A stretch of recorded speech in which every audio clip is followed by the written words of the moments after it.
Chances are you've heard of MJX HyperGo. Maybe not these two the way they sit, I'll explain those in a minute. But what about Jetwood? It quietly showed up on Amazon, I don't know, a few weeks ago, and everyone's been questioning what it is. Is it better than MJX? Or is it the same darn thing?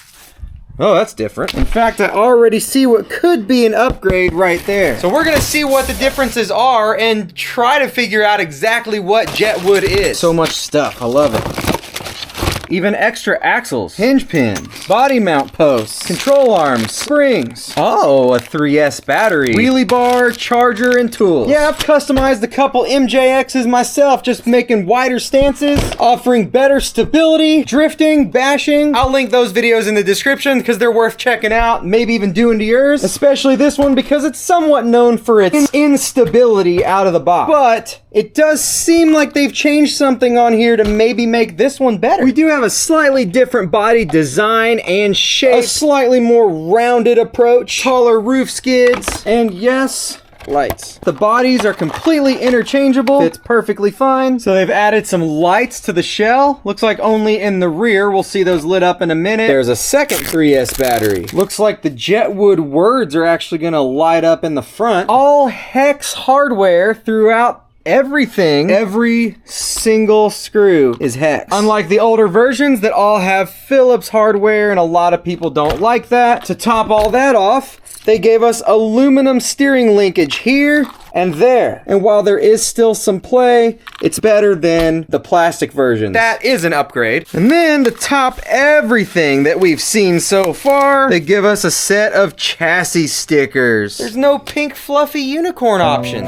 Obviously, we're gonna bash this too and give it a test, but first, we're gonna install this one-eyed bearded dude. Sick. There's actually cutouts for each screw. You have to manually remove them, but they're there. 2 different sticker options too. You can put bullet holes everywhere. Oh wait, this one screw that comes with the wheelie bar is a Phillips. Now this does have the dual mode ESC. So we're gonna speed test both modes, being that it comes with a 3S battery. That slower mode will probably give us roughly 2S speeds, maybe a little faster. Yeah, I'm not upset with that Jetwood light at all. Doesn't look bad. Red light on the rear of the body. Hopefully this thing will actually move. It looks like a couple bullets made it into the engine bay. Also, it seems to steer further left than it does to the right.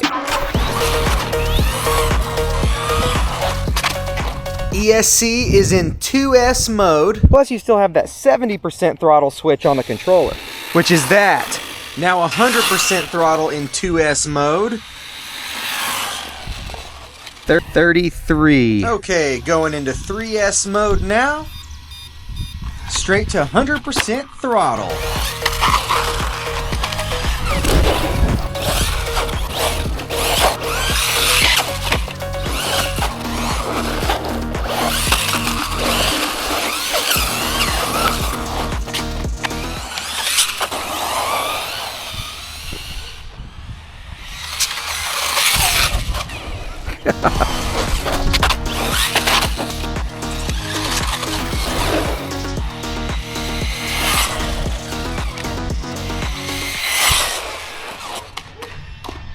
$45.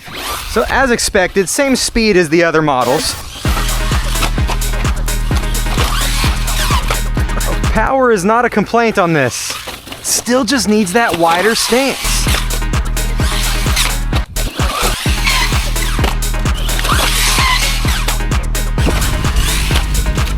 What are you doing? That's for the crawlers. You're not a crawler.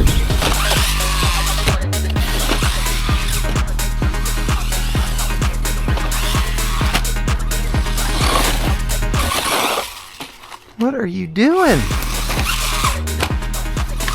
Whoa!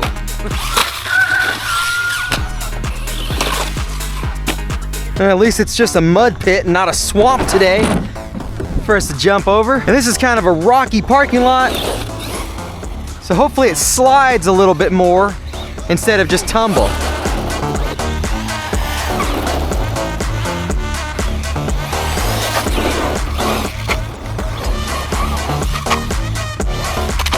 Really needs a longer wheelie bar. It's been a long time since I've seen this crater dry, if ever.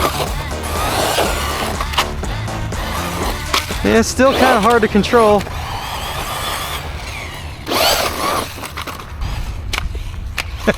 That sounded like it hurt. Well, we have established that landing on concrete with this car likes to kill servos and ESCs. The goal is to jump over that. Oh, and we broke a lower shock mount.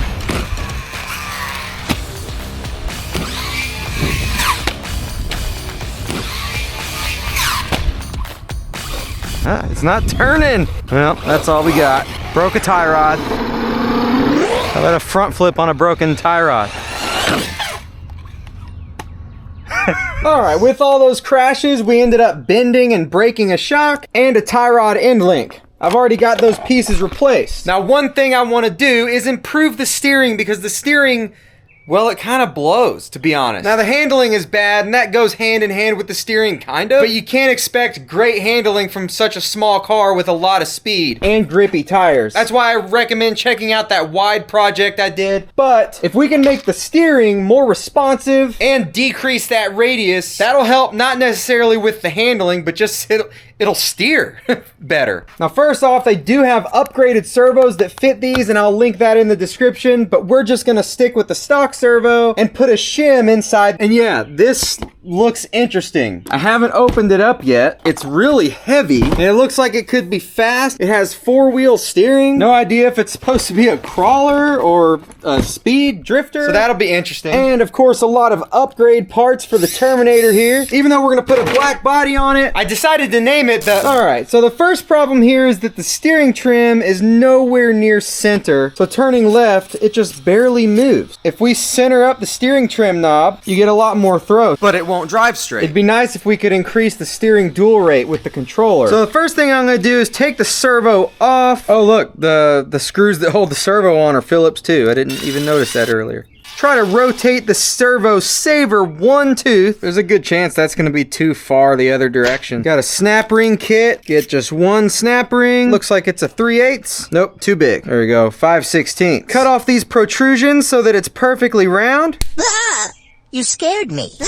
Force this inside the spring seat of the arm and reinstall the exact same way. You might be able to squeeze a second shim in there, but I have a feeling that might make it too tight and prematurely destroy the servo. But that would give you a wonderful reason to upgrade it. And let's see if we have any improvements. The steering's more responsive for sure, but the radius didn't change at all. All we did was change it from being really bad right to really bad left.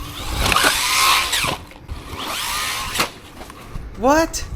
Is that another tie rod? Now, I haven't actually broken that many tie rods on HyperGos. I don't think they changed the plastic. I think it's the exact same stuff. It's relatively flexible, which is good. Maybe it's these metal steering parts. Those no longer flex, so this is the next weakest link to break. It would be better if these were solid plastic so that they could also flex and not just snap. But that brings me to a point where I think in a lot of cases, concrete is actually more forgiving than dirt or grass. It depends on the angle, and concrete is absolutely terrible for good landings. You just smack straight down, especially when you have a metal chassis. It just shocks the electronics, especially that ESC. And I've killed quite a few servos too. But when you land like this, it can slide. You do that in the grass, it digs in and just stops in its tracks, and that's what breaks stuff. There's no perfect answer. The crashes are bad no matter what, so I usually try to do a little bit of both. So that leaves us with the question, should you get the HyperGo or the Jetwood version? Now, we know that it's not really a performance difference, but there's one other thing that I haven't mentioned yet that I actually just kind of realized a few minutes ago. First off, you obviously have the different body options between the Jetwood and the HyperGo. You've got slightly different lights and lights added to the body. The undercarriage stickers, even though there is no unicorn. This comes with 3S batteries. Well, I feel like the other ones were 2S batteries, but I don't remember for sure, so just check the link. I've got it down below. Maybe they started using these metal parts on all options as well. I don't know that either. And then this version does not come with the paddle tires. All the other models like this that I've seen also come with paddle tires, which is an awesome option. In fact, I actually like these on concrete because they offer better handling. They allow for power slides instead of just power tumbles. Also, if you're wondering about the 1/10 HyperGo that's coming, yes, there is one on the way here. Actually, there's two because you can try to win one of those. This project is gonna be absolutely insane. Whether you own one, want to own one, or will never touch a Rollarlo in your life, it's still gonna be worth checking this out because, well, it's gonna be fast and it's good at jumps, and I'm gonna do those things with it. In fact, it's probably one of the videos I'm most excited about.